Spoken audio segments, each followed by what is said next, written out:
नमस्कार, आप देख रहे हैं ओपन बुक भारत न्यूज। मैं हूं आपके साथ रेखा बिष्ट। काछाड़ के कटीगोरा में भाजपा की भारी जीत, कार्यकर्ताओं में खुशी का माहौल। असम के काछाड़ जिले के कटीगोरा विधानसभा सीट पर भाजपा ने शानदार जीत दर्ज की है। भाजपा उम्मीदवार कमलाक्ष दे पुरकायस्थ ने अपने निकटतम प्रतिद्वंदी को करीब 39,000 वोटों के विशाल अंतर से हराकर जीत हासिल की। मतगणना शुरू होते ही भाजपा उम्मीदवार लगातार आगे रहे और हर राउंड में बढ़त बनाई रखी। अंत में एक तरफा मुकाबला देखने को मिला। बेजा उत्साह का जश्न। परिणाम घोषित होते ही पूरे कटीगोरा क्षेत्र में भाजपा कार्यकर्ता और समर्थकों में खुशी की लहर दौड़ गई। रात होते होते लोग सड़कों पर उतर आए, मिठाई बांटी, भाजपा जिंदाबाद के नारे लगे और जगह जगह विजय शोभा यात्रा निकाली गई। पूरा इलाका उत्सव के रंग में रंग गया। कमलाक्ष दे पुरकायस्थ ने कहा, यह कटीगोरा की जनता की जीत है। उन्होंने क्षेत्र के व्यापक विकास, बेहतर सड़क यातायात व्यवस्था और जनसेवा के कार्यों का वादा किया। साथ ही भारी समर्थन और विश्वास के लिए सभी मतदाताओं का आभार व्यक्त किया। কৃতজ্ঞতা জ্ঞাপন কৰিছোঁ যে দুই হাত ভৰি কিনে কাঠিগড়া ৰাইজে আমাক ভোট দিছে। বিশেষকৈ মই এইটো বিশ্বাস কৰোঁ, এই জয়টো সনাতন সভ্যতা সংস্কৃতিৰ জয় হৈছে। বিশেষকৈ হিন্দু মানুহবিলাকে যিবিলাক হিন্দু চেণ্টাৰ যিখিনি আছে বা সনাতনী ভোট যিখিনি আছে, আমি দেখা পাইছোঁ যে এন ব্লক ভোটখিনি সিহঁতে বিজেপিৰ পক্ষত দিছে। আৰু খালি এইখিনি বৰাকবেলিত বা কাঠিগড়াত নহয়, গোটেইবোৰ য'ত ইলেকশ্যন হৈছে, অসমত কওক, বেংগলত কওক, য'ত ইলেকশ্যন হৈছে প্ৰত্যেকটা ঠাইত এনেকুৱা ভোট অভূতপূৰ্ণ ভোট হৈছে।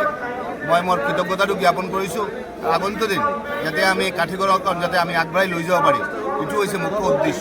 আচলতে এইটো মেইন কথাটো হৈছে, মই যদি ধৰিব পাৰিছোঁ যে যোৱাদিনে আমি দেখা পাইছোঁ কেইদিনমান ধৰি কিবা বাবৰি মছজিদ বনোৱা হ'ব, কিবা হুমায়ুনে কিবা এটা কথা কৈ থাকে, কিবা বাবৰে কিবা এটা কথা কৈ থাকে, কিবা জাহাংগীৰে কিবা এটা কথা কৈ থাকে। আৰু ভাৰতবৰ্ষত যদি এইবোৰ কথা কৈ থাকে, তেনেহ'লে এইটো আমাৰ সভ্যতা সংস্কৃতিৰ কাৰণে এটা ডাঙৰ এটা থ্ৰেট এটা।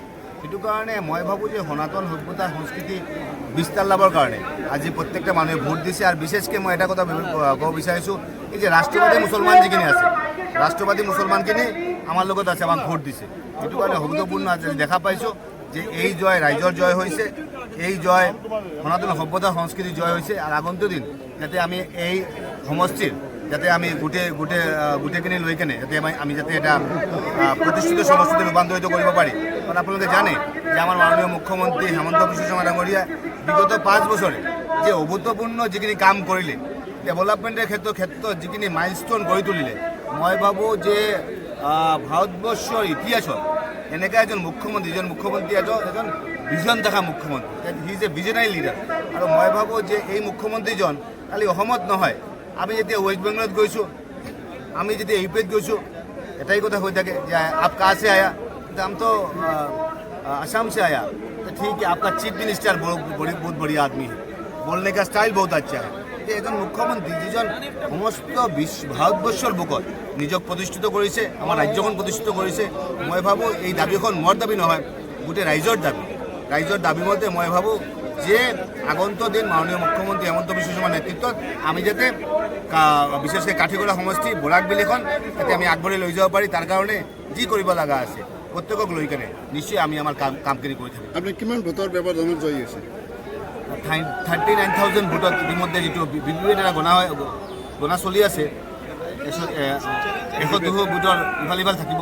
39,000 ভোটত এপ্ৰক্স জয়ী হৈছোঁ।